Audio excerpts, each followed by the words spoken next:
The mess hall of the Galactic Defense Station buzzed with the usual mixture of alien languages and the clatter of eating utensils against metal trays. Commander Zethkar, a towering Krillian with 4 arms and scales that shifted from blue to purple when he was amused, watched as the newest addition to their elite strike force shuffled through the food line. The human was old by any standard, his hair completely white and his face lined with deep creases that spoke of decades under harsh suns. He moved with a slight limp, favoring his left leg, and his hands showed the tremor that often came with age. When he reached for his meal tray, several younger soldiers from different species couldn't help but snicker. "That's our legendary human sniper," whispered Vextali, a sleek Centaurian whose natural telepathic abilities made him one of the best scouts in the galaxy. His mental voice carried derision that even non-telepaths could sense. "He looks like he should be in a retirement facility, not on a battlefield." The human introduced himself simply as Marcus Webb, Sergeant First Class, Terran Defense Corps. His voice was quiet, almost gravelly, and he didn't offer much beyond basic pleasantries. When asked about his service record, he just shrugged and said he'd been shooting for a long time. Captain Rindo, an insectoid hive queen warrior with razor-sharp mandibles, pulled up Webb's file on her personal datapad. What she found made her compound eyes widen in disbelief. "This has to be a mistake," she chittered to her squad. "According to this, he's been in active combat for over 40 Earth years. The file shows deployments to Kepler 4132b, the Vegan Rim Wars, the Siege of Proxima Station, and dozens of other conflicts. But look at his age. He's 73 years old." The other soldiers gathered around, their various forms of laughter filling the air. The Garathians bellowed deep, rumbling chuckles while the crystalline shard beings created musical tinkling sounds that served as their equivalent of mockery. 73, roared Thakmor, a massive Garathian whose species was known for their incredible strength and endurance. "In my culture, warriors retire at 50 because they can no longer keep up with the young blood. How can a frail human possibly contribute to our mission?" Lieutenant Krina, whose people the Ethereals were known for their precise energy weapons and tactical brilliance, shook her head in what passed for disappointment among her kind. "High Command must be desperate to assign us someone so past his prime. I've heard humans are weak to begin with, but this one looks like he might break if we march too hard." Webb sat alone at a corner table, methodically eating his meal while the conversation swirled around him.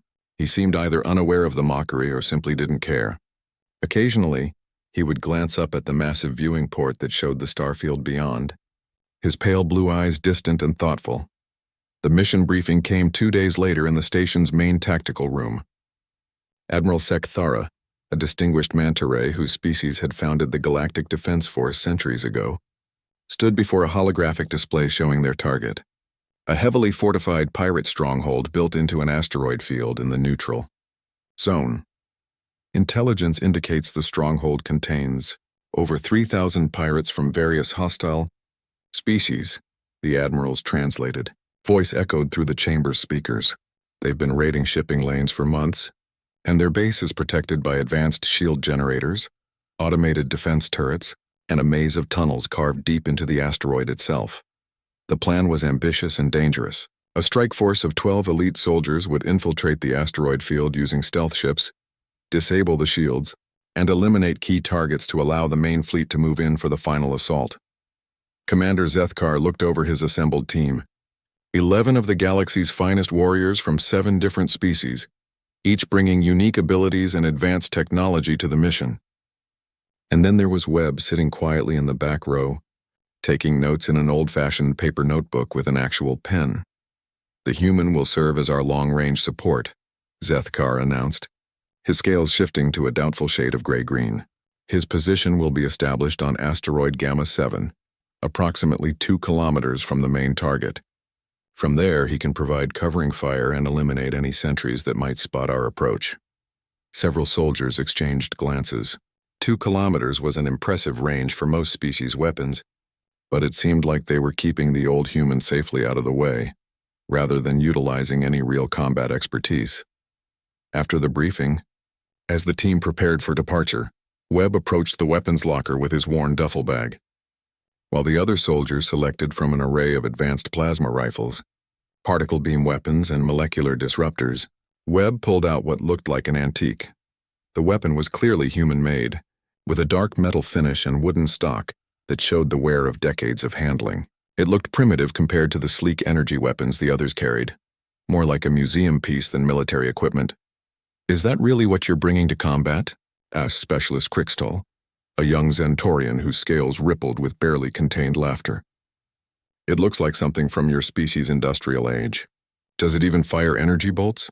Webb examined his rifle carefully, running his weathered hands along the barrel and checking the scope with practiced movements. "Chemical propulsion," he said simply. "Fires a metal projectile at high velocity." The laughter that erupted from the weapons bay was even louder than before. The idea of using chemical explosives to launch chunks of metal seemed absurdly primitive to beings who could harness the power of stars in their personal weapons. "Old man," called out Thakmor, still chuckling as he hefted a massive fusion cannon, "I hope you brought enough of those little metal bullets. You're going to need a lot of them when the shooting starts." Webb just nodded politely and continued his equipment check. As the strike force boarded their stealth ships and prepared to depart for what would become known as the Asteroid Field Massacre, none of them could have imagined that the quiet old human with his primitive weapon would soon rewrite everything they thought they knew about warfare. The stealth ships glided silently through the asteroid field, their advanced cloaking systems rendering them nearly invisible against the cosmic backdrop. Webb's transport was the smallest of the three vessels, carrying only him and a shard-being pilot named Crystal Thrum, whose people were known for their exceptional navigation skills.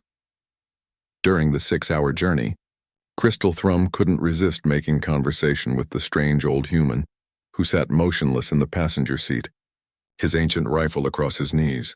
"I must ask," the pilot said, his voice creating harmonic frequencies that the translator rendered as curiosity. "Why do you still use such primitive technology? Your species has access to quantum disruptors and plasma cannons now that you've joined the galactic community." Webb's response was quiet and measured. "Because it works. Been using weapons like this since I was younger than you are now. Every tool has its purpose, and this one has never let me down." The pilot's crystalline structure shifted to display patterns of amusement. "But surely you understand that energy weapons are more efficient? No ammunition to carry. Unlimited shots as long as your power cells hold charge, and they can punch through advanced armor plating that would stop your metal projectiles completely." Webb nodded thoughtfully. "That's all true. Energy weapons are impressive tools, but they also have weaknesses that most folks don't think about." Crystal Thrum's curiosity deepened, causing his form to pulse with brighter light. What weaknesses could there possibly be? Energy weapons are the pinnacle of military technology. "They're predictable," Webb explained, his fingers absently checking the bolt action on his rifle. "Energy weapons leave heat signatures, electromagnetic traces, and they're susceptible to electronic countermeasures. A good jamming field can turn the most advanced plasma rifle into an expensive club. These old chemical weapons don't rely on any electronics beyond a simple scope." The pilot fell silent, considering this perspective he'd never encountered before. As they approached their designated position, Webb began his preparation routine. He assembled a small tripod, checked wind conditions using instruments that looked impossibly ancient compared to the ship's sophisticated sensors, and began making calculations in his worn notebook using nothing but mathematics and experience. "What are you doing?" Crystal Thrum asked, watching the human scribble numbers and draw diagrams. "Don't you have a targeting computer?" "Backup systems," Webb replied without looking up. "Computers are wonderful tools, but they can fail. Mathematics and physics don't change no matter what technology you're using." Through the ship's viewports, they could see their target, a massive asteroid that had been hollowed out and converted into a fortress. Defensive turrets bristled from its surface, and the occasional flash of patrol ships could be seen moving between the smaller rocks that provided natural cover. The strike team's plan was elegant in its complexity. The main force would use microcharges to disable the shield generators, while Vexitali's telepathic abilities kept them hidden from detection. Meanwhile, Captain Rindo's squad would infiltrate the command center to prevent the pirates from calling for reinforcements. Webb's role seemed almost insignificant by comparison. He was positioned to watch for roving patrols and pick off any sentries who might spot the infiltration teams. 2 kilometers away from the action, he would be relatively safe while providing minor support. As the old human set up his position on a small outcropping of asteroid Gamma 7, the main strike force began their approach. Through his scope, Webb watched the other soldiers move with impressive skill and coordination. Their advanced equipment made them nearly invisible, and their movements showed the precision training of the galaxy's elite forces. For the first hour, everything proceeded according to plan. The strike teams reached their initial objectives without detection, and Webb's position remained quiet. Crystal Thrum, monitoring communications from the ship, reported steady progress from all units. Then the mission started going wrong. The first sign of trouble was when Specialist Crixtal's voice crackled over the communication array, tight with panic. "Contact. We've been spotted. Unknown number of hostiles converging on our position." Through his scope, Webb could see muzzle flashes erupting from defensive positions that hadn't shown up in their intelligence reports. The pirates had been expecting them, and their fortress was better defended than anyone had realized. "This is Commander Zethkar," came the strained voice of the mission leader. "We're taking heavy fire. The shield generators are protected by automated defense systems we didn't know about. We need immediate support." What happened next would be discussed in military academies across the galaxy for generations to come. Webb's rifle spoke for the first time with a sharp crack that seemed impossibly loud in the vacuum of space, transmitted through the asteroid's surface. 2 kilometers away, a pirate sniper who had been drawing a bead on Thakmor's position suddenly jerked and fell backward. A small hole punched cleanly through his armored helmet. The shot had taken less than 2 seconds from target acquisition to impact. Crixtal's panicked voice came over the radio again. "How did that sniper just drop?" "I didn't see any energy discharge." Webb had already shifted to his next target. Another crack, and a pirate manning a heavy weapons emplacement crumpled over his weapon. The electromagnetic signature was so minimal that the fortress's detection systems registered nothing at all. "This is impossible," Crystal Thrum whispered, watching through the ship's sensors. "The targeting calculations alone should take several minutes at this range, accounting for the asteroid's rotation, gravitational effects from the nearby gas giant, and the relative motion of the targets." But Webb was already lining up his third shot, his movements economical and precise. The mathematics were all in his head, calculations refined by 40 years of combat experience across dozens of worlds with different gravitational fields, atmospheric conditions, and environmental factors. The third shot eliminated a communications officer who had been trying to call for reinforcements. Down in the fortress, confusion was starting to spread among the pirate defenders. Their soldiers were being killed by an invisible enemy who left no energy signature, no heat bloom, and no electromagnetic trace. The deaths were clean and instant, but completely undetectable by their advanced sensor systems. "What kind of weapon system are they using?" demanded the pirate commander, a brutal Krillian exile named Vostak, whose own military background made him dangerous. "Our sensors aren't picking up anything. No plasma discharge, no particle beam signatures, nothing." His answer came in the form of another precise shot that took out the fortress's primary communications array, cutting off their ability to call for backup from the pirate fleets patrolling nearby systems. Webb continued his methodical work, each shot carefully planned and flawlessly executed.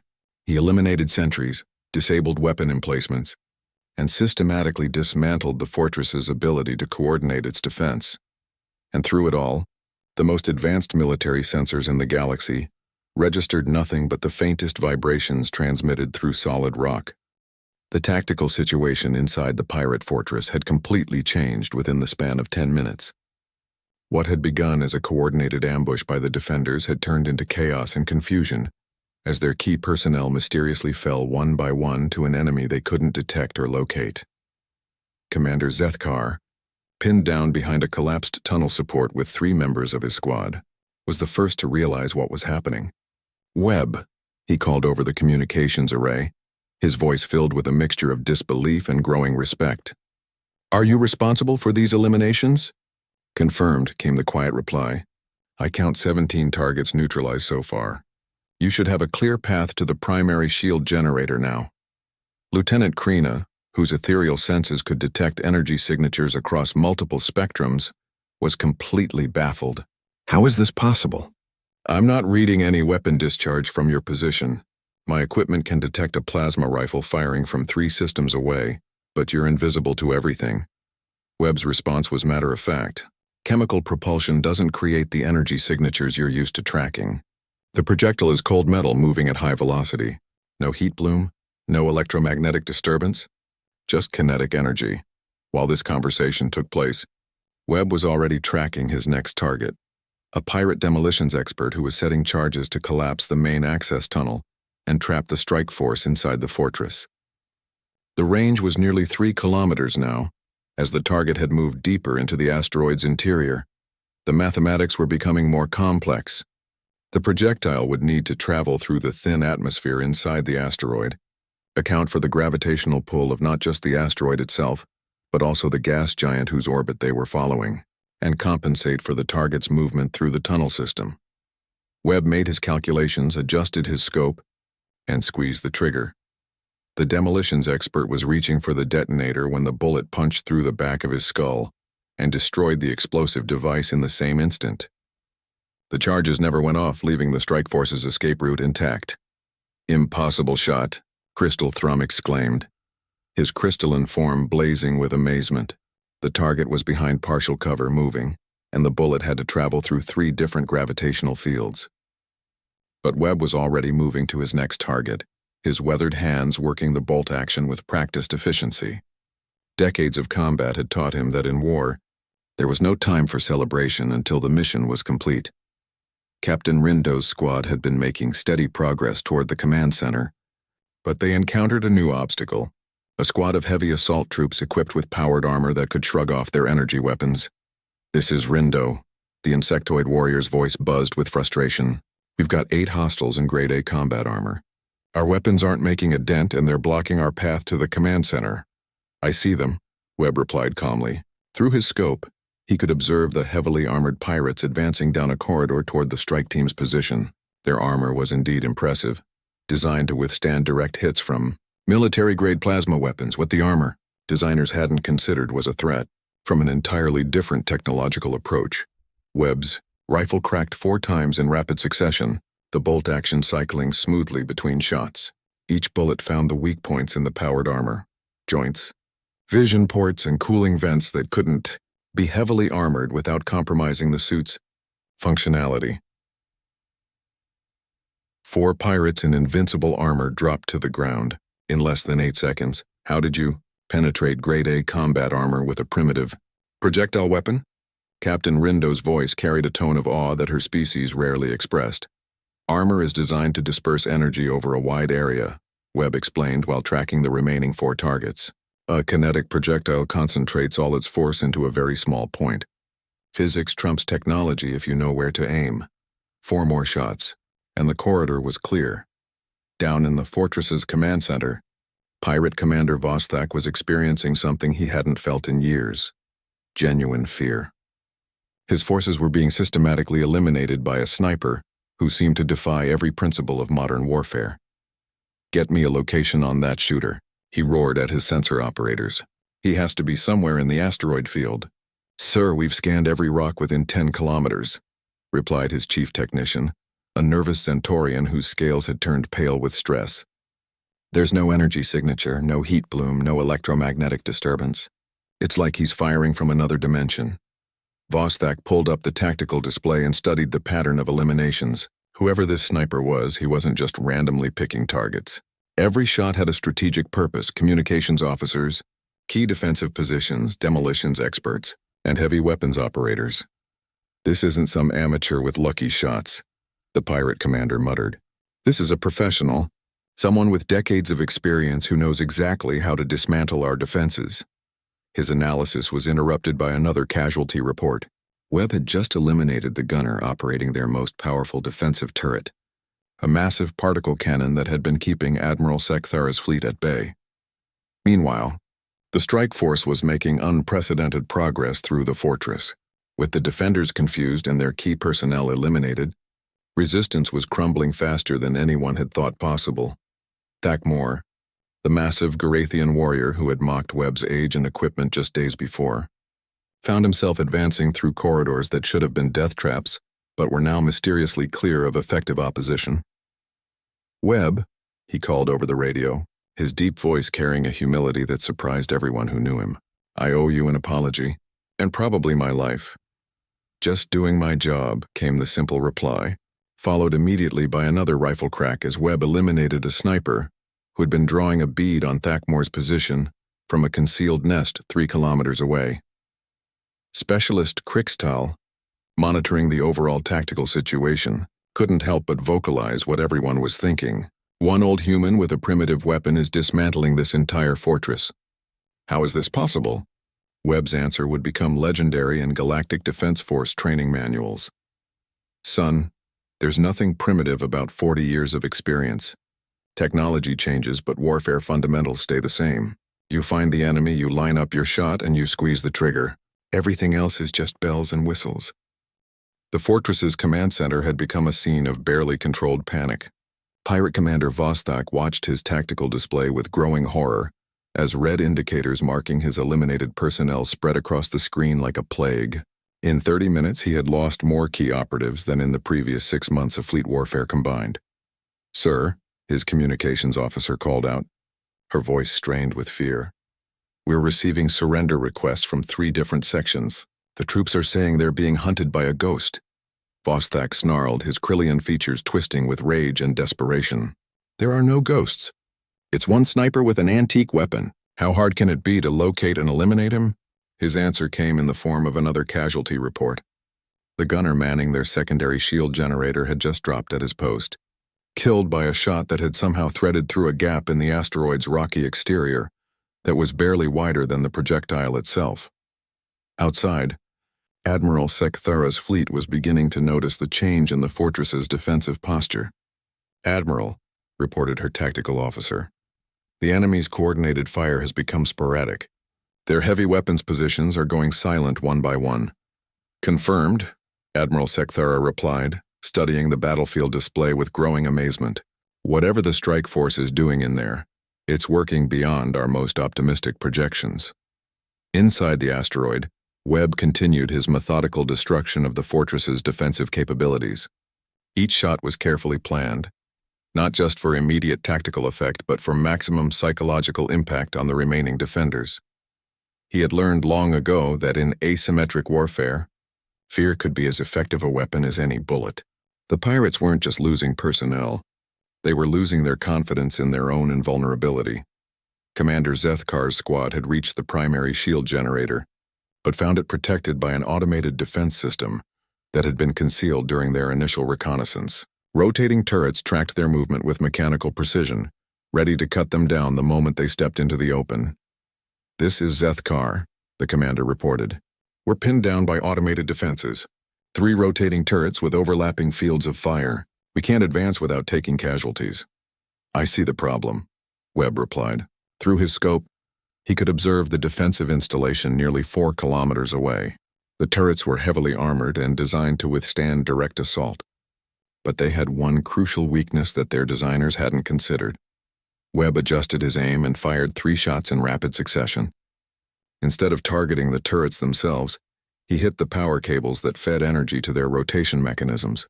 Without power, the automated guns locked in place, their tracking systems disabled. "Turrets are down," he reported, "but you've got about 10 minutes before their backup power systems come online." The strike force moved with renewed purpose.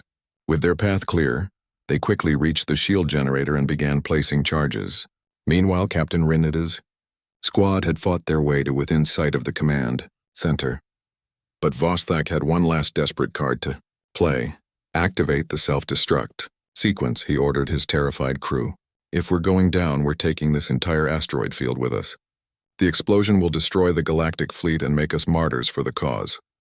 His chief engineer, a mechanical being whose cybernetic implants made him immune to most forms of fear, hesitated. "Sir, the self-destruct will kill everyone on this station, including us." "Are you certain this is wise?" "Do it," Vostok roared. "Better to die in glory than surrender to these galactic dogs." The activation sequence began, and warning alarms started echoing through the fortress. The strike force had less than 15 minutes to evacuate before the entire asteroid became an expanding ball of superheated plasma. "All units, this is Admiral Sekthara," came the urgent transmission. "We're detecting massive energy buildup in the fortress core. You need to evacuate immediately." But Webb had spotted something through his scope that changed everything. In the command center, he could see Vostak standing at a control console, his hand hovering over what was clearly the final activation switch for the self-destruct system. The shot would be the most difficult of his career. The target was inside a heavily shielded chamber, protected by multiple layers of armored walls and energy barriers. The distance was over 4 kilometers, and the projectile would need to travel through the fortress's internal atmosphere, past several gravitational anomalies and account for the asteroid's rotation. Worse yet, the only possible trajectory required the bullet to pass through a gap in the fortress's structure that was barely larger than the projectile itself, then ricochet off 2 different surfaces to reach the target. "It's impossible," Crystal Thrum whispered, monitoring Webb's calculations through the ship's sensors. No marksman in the galaxy could make that shot.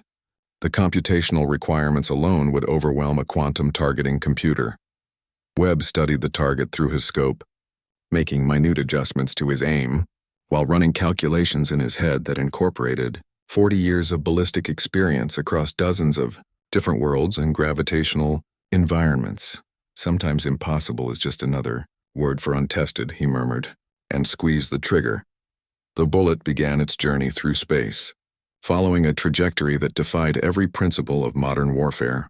It passed through the narrow gap in the asteroid's exterior, entered the fortress's internal atmosphere, and began a complex ballistic path that took it ricocheting off specially chosen impact points. 4 seconds after leaving the rifle barrel, the projectile struck Vostak's hand, just as he reached for the self-destruct activation switch.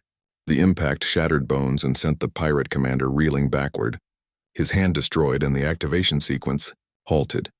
The command center fell silent except for Vostak's screams of pain and rage. "Self-destruct sequence aborted," reported Captain Rindo as her squad burst into the command center. "Target is secured and the fortress is ours."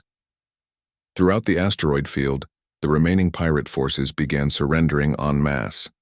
Word had spread that they were facing an enemy who could kill them from impossible distances with weapons that couldn't be detected or countered. Admiral Sekthara's voice came over the communication array, filled with a wonder that her normally composed species rarely displayed. "Strike Force Leader, please confirm. Has the fortress been secured with minimal casualties?"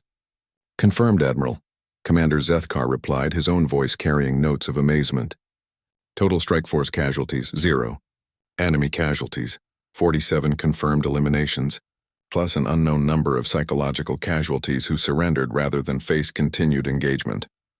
The Admiral's silence stretched for several seconds before she responded, and this was accomplished primarily through the actions of one individual. "Affirmative," Zethkar confirmed. "Sergeant Webb eliminated all key defensive positions and command personnel from a range of 2 to 4 kilometers using a chemical projectile weapon. What had begun as the asteroid field siege had become the asteroid field miracle, and across the galaxy, military strategists would spend years trying to understand how one old human with an antique rifle had accomplished what an entire fleet had thought impossible. The debriefing session aboard Admiral Sekthara's flagship was unlike anything in Galactic Defense Force history. Military analysts from 7 different species sat around a holographic display, showing the tactical breakdown of the asteroid field operation, and none of them could quite believe what they were seeing. "Let me understand this correctly," said General Kethmoran, a distinguished ethereal whose tactical expertise was legendary throughout the galaxy.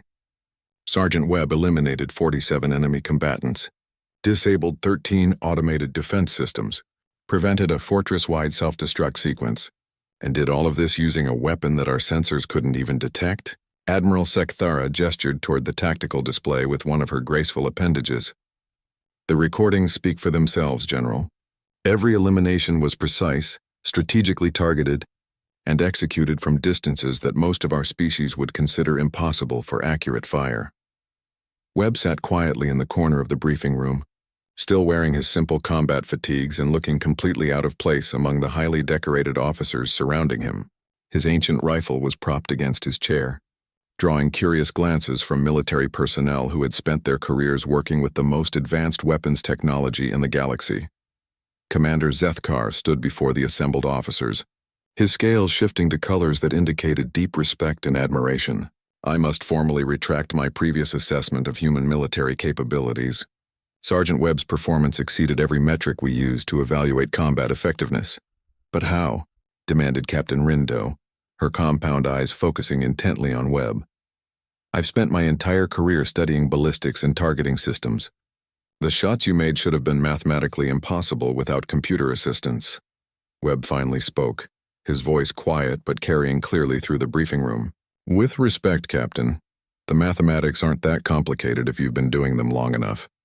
Gravity, wind, atmospheric density, target movement, these are all just variables and equations I learned as a young soldier. Dr. Vekthari, the fleet's chief weapons specialist whose people had invented many of the energy weapons used throughout the galaxy, leaned forward in fascination.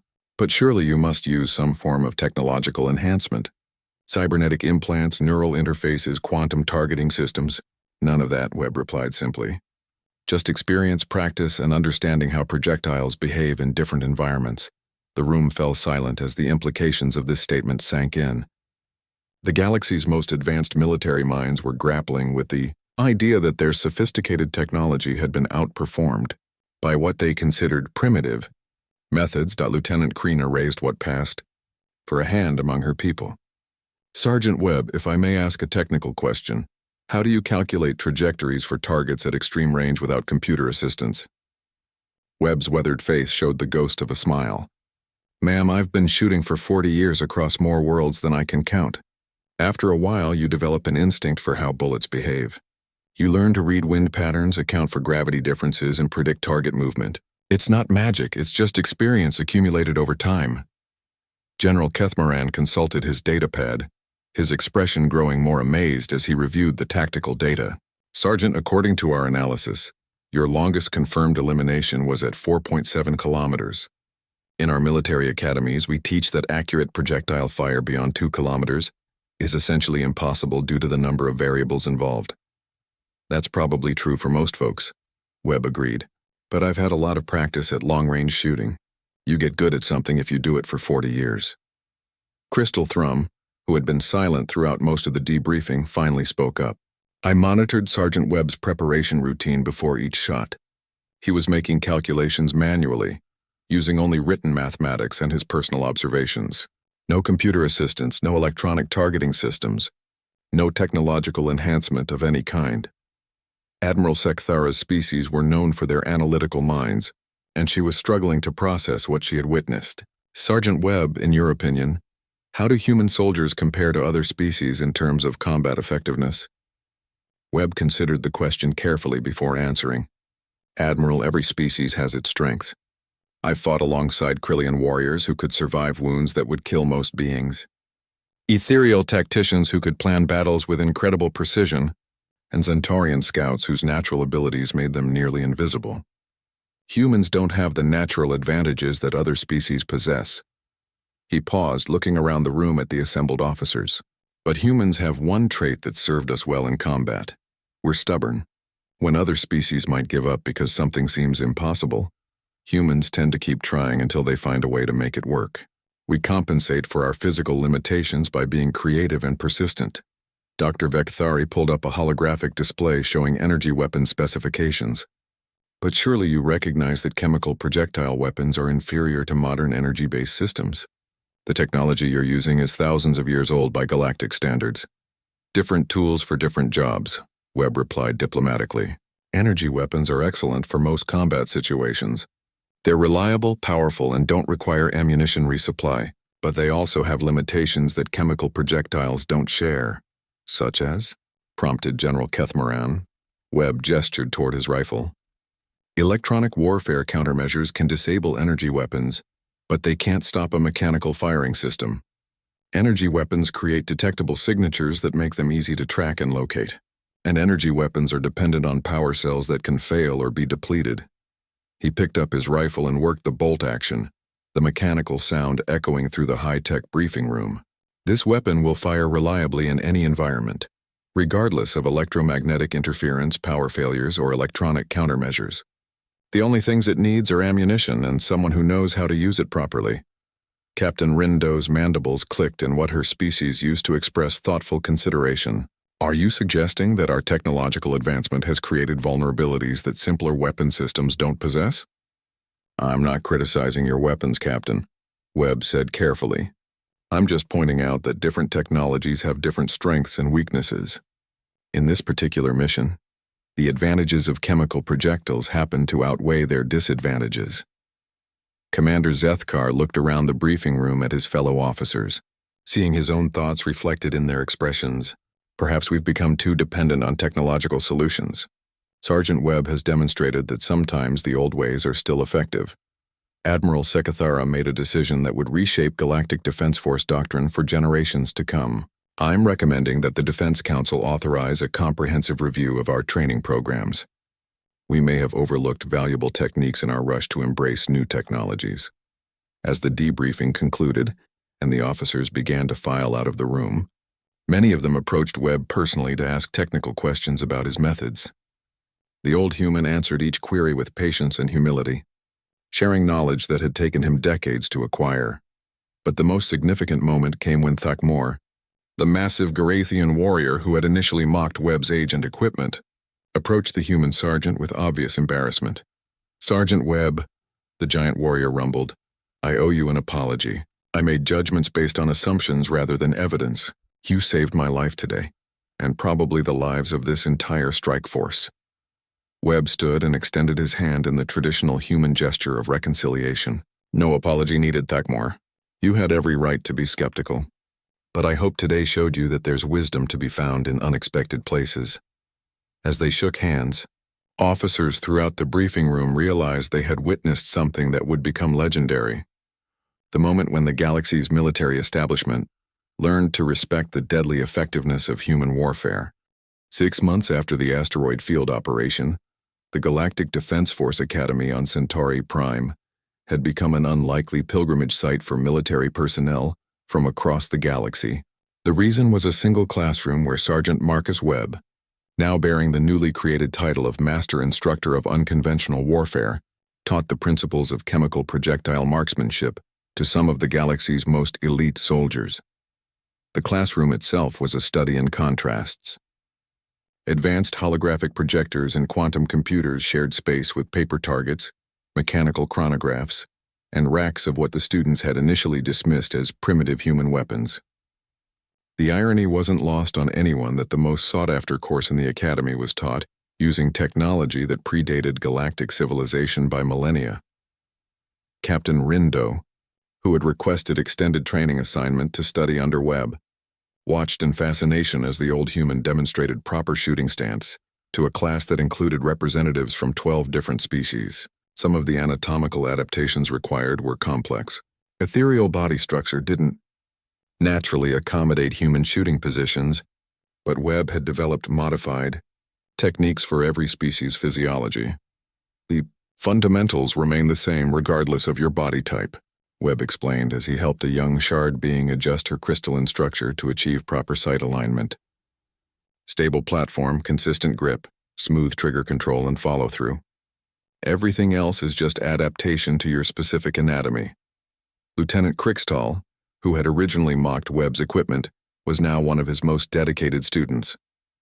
The young Centaurian had discovered that his species' natural ability to slow their perception of time made them incredibly effective marksmen once they learned proper technique.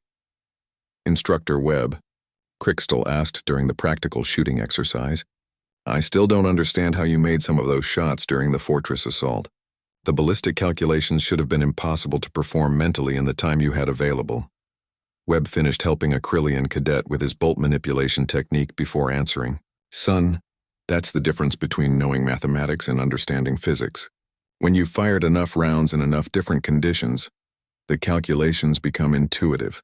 You stop thinking about the numbers and start feeling the shot."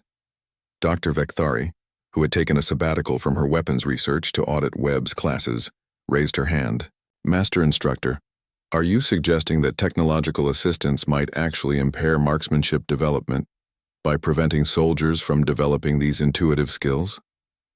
"Not necessarily," Webb replied diplomatically. "Technology is a tool, and tools should make us more effective. But if we become dependent on tools to do things we should be capable of doing ourselves, then we create vulnerabilities. What happens when your targeting computer fails in combat?" To demonstrate his point, Webb picked up his rifle and walked to the firing line. The target was a standard combat silhouette at 1,500 meters, a long shot by most species standards, but routine for the Academy's advanced energy weapon courses. But instead of the high-tech firing range usually used for such demonstrations, Webb was using the Academy's backup mechanical range, where electronic targeting systems had been deliberately disabled to simulate combat, conditions where technological support might be unavailable. The watching students saw him check wind conditions using a simple fabric strip, calculate atmospheric density by observing the horizon's clarity, and estimate the target's size using nothing more than his rifle scope's reticle markings. No computers, no electronic assistance, no technological enhancement. The shot took him less than 30 seconds to prepare and execute. The target showed a precise center mass hit. "Impressive," commented General Kethmoran, who had been observing the class as part of his ongoing review of Academy curricula. "But surely this is a skill that takes decades to develop. How can we incorporate such training into our standard military education programs?" Webb's answer would revolutionize military training across the galaxy. "General, you don't need decades to learn these skills. You just need to understand the principles and practice them consistently. I've been training soldiers for 6 months now, and some of them are already shooting better than marksmen with years of experience using technological assistance."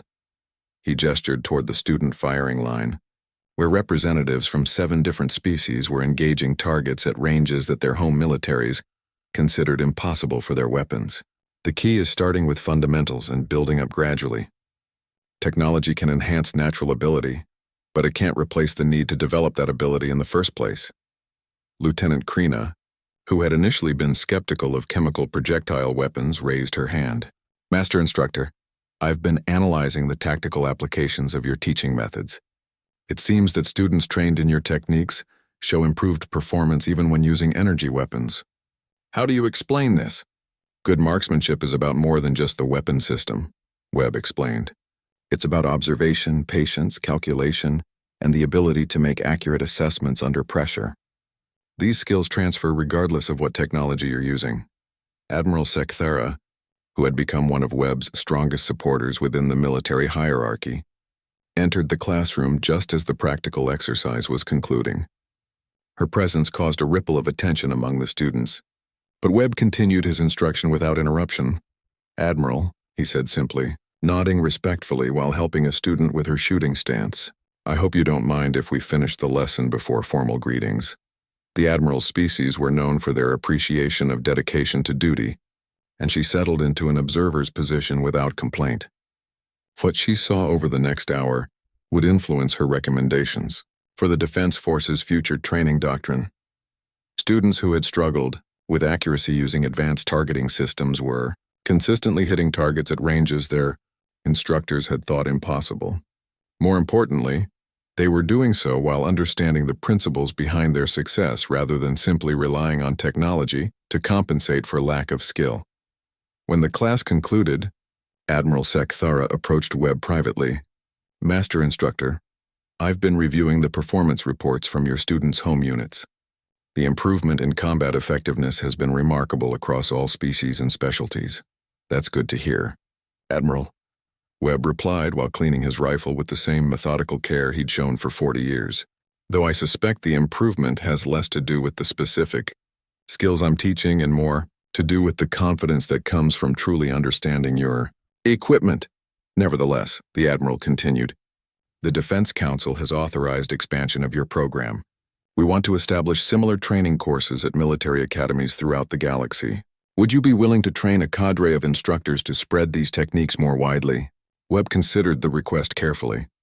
Teaching had never been his intention when he joined the Galactic Defense Force, but the results spoke for themselves. His students weren't just becoming better marksmen, they were becoming better soldiers overall. "I'd be honored to help, Admiral, but I'd want to make sure the instructors truly understand the principles, not just the techniques. It's not about learning to use primitive weapons, it's about developing fundamental skills that make you better regardless of what tools you have available." As word spread throughout the galaxy about the remarkable training program at Centauri Prime Academy, applications began pouring in from military units that had previously considered human methods outdated and ineffective.